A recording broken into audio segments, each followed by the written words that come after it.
Greetings, ladies and gentlemen. This is a continuation of the technical analysis I talked to you about.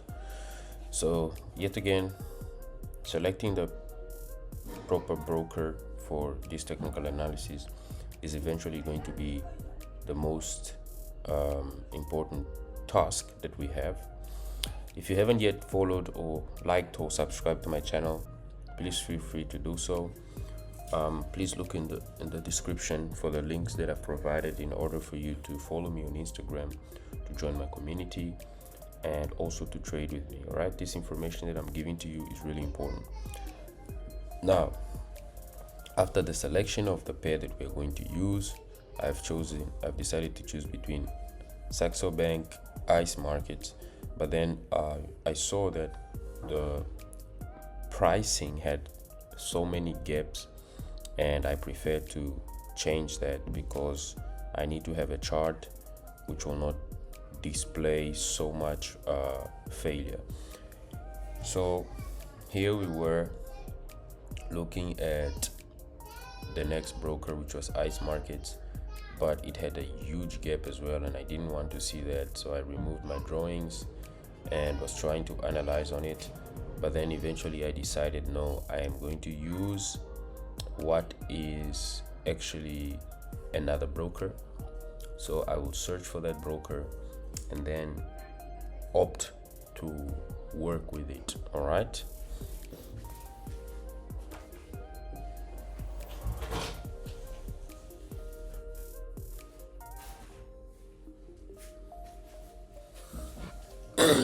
Okay, so once our selection has been made, we can just work with it from there. All right. So the 4-hour time frame would be a good point to start for this analysis. We can clearly see that the market is trending up. Like I said in the previous technical analysis, the market was trending up. The market is showing good market structure, good bullish market structure, and that all the reversal points that had shown before were just corrective moves, and then we had bullish continuation. This is the same expectancy that we have for the current and upcoming moves, but obviously we are going to be cautious because sell opportunities could arise depending on the market volume. And whenever we have a very good year with so much build up, then January will be distributed. Okay, if we had an accumulative year, January, February, March will just be distribution. So we have to be very careful when conducting our technical analysis and making our decisions. So at this point in time, I've just spotted a level. I've just spotted a level on the chart where we can actually mark our support. Okay, this level was really important because it gave or paved way for the initial bullish move that created the new all-time high, right? So what happens is that whenever you see price consolidating, try to mark out that support level, because it could be the next support level before a big move. And initially, this is how gold moves. Okay, gold consolidates before every major move. So what you expect in consolidation is for price to break out of a level, right? So there I analyzed and marked out my diagonal support, basically, which is a trend line, and you can see that liquidity of that line was already taken, or that level was already taken. Now price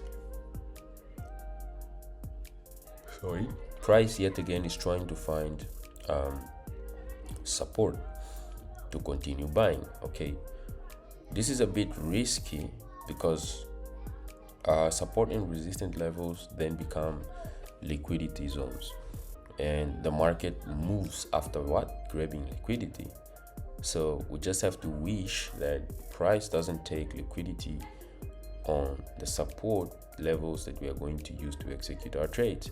So now you can see that I've drawn and duplicated the trend line to have an ascending channel, and this then gives me foresight or insight on what I should do next. So I'll just keep there the rule, which is if I start moving my line, my second touch should be on the body and not on the candle, and that's what I've done. Okay, so now I'll just make a few adjustments here so that the analysis is clear to me. All right, now this type of analysis I normally do to just have a clear vision or view of what the market will do next. Okay, it's not necessarily my way of analyzing, but it's my way of doing a case study. Okay, this really helps me to see the market as it is. It really helps me to see opportunities as they are, and it helps me to predict future movements without hesitating and without making mistakes. Now we see that gold keeps creating structure, basically support for the bulls, right? We all see that, right? And we know that the expectancy is for gold to move past the all-time high. So basically I see gold at $5,000, but is it before a deeper correction? Is it now? We need to be sure, and for us to be sure, we need to do very good technical analysis. So I'm just marking out all the levels so that you see how strong that level is, right? So if we see gold breaking below that level, then it's gonna break below everything and just keep dropping, because that's a very important strong level, right? You can see from the level that I'm marking out that it's really strong. Okay, we tend to ignore support and resistances, but they're actually very good reference points for any technical analysis. Okay, if you're a technical analyst, analyzing support and resistance or supply and demand will help you out in the long run, especially when you are trading gold. Okay, now a pullback is normally going to be, in this case scenario, this is going to be a very long trend. All right, this is going to be a very long move to the upside, and we want to be on the right side of this move. Now this is a probability, right? We can say that this is 50% accurate. I mean, we are bulls, right? But we have bears in the market, we have sellers in the market, we have people with money that want to sell gold, right? And at any given time, the market could then decide to move in their favor. So whatever we do, it should be risk calculated. All right, we should calculate risk properly in order to take these trading opportunities. We can never go all in, right? Depending on how good, it doesn't matter how good our technical analysis are, we can never go all in. All right, this is my advice: never go all in. Okay, so here we are. I'm just trying to give a name to that which is our support and resistance zones, or supply and resistance. At the bottom we have a support and demand, at the top we have resistance and supply. So let's see how this analysis will turn out. All right,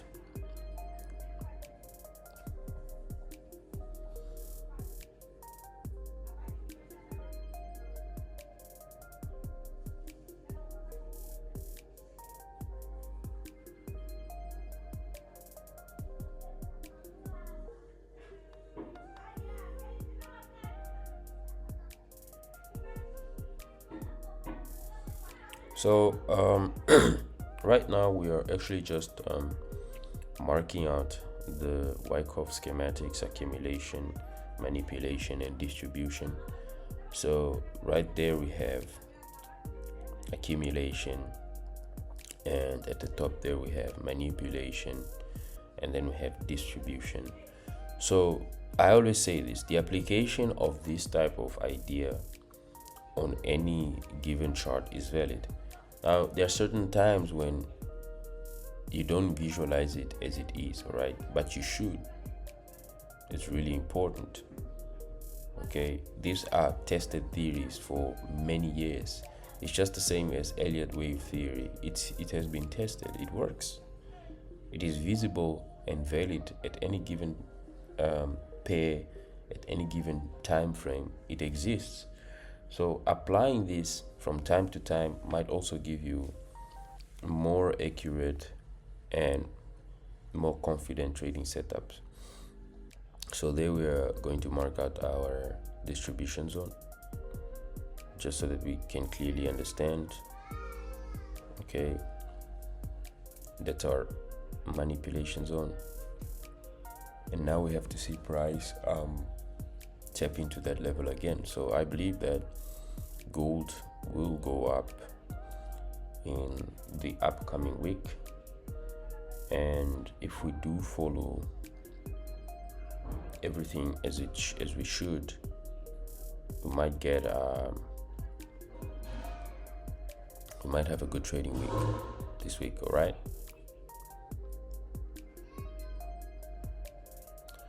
okay, so this is another important level. I mean, I want price above that in order for me to confirm longs.